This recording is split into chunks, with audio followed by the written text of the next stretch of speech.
আজ বানাবো দু রকম ডাল দিয়ে বড়া বানিয়ে তারপর তরকারি।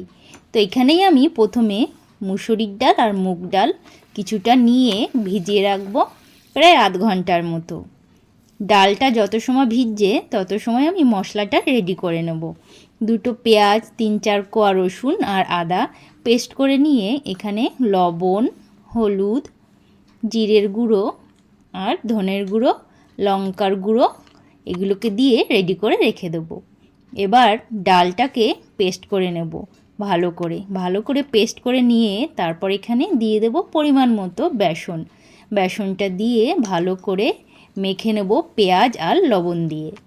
তারপর কড়াইতে সর্ষের তেল দিয়ে তেলটা গরম হয়ে এলে একে একে ছোট ছোট শেপ করে বড়ার মতো করে ভেজে নেব।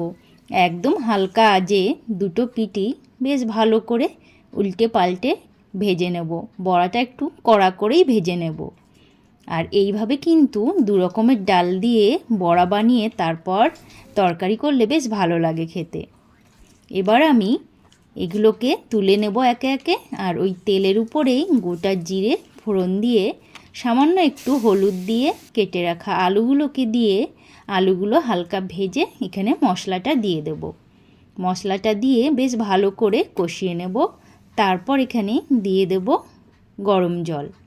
গরম জলটা দিয়ে যখন ঝোলটা টকবক করে ফুটে আসবে তখন ভেজে রাখা বড়াগুলোকে দিয়ে মাত্র 15 মিনিট ঢেকে রাখবো।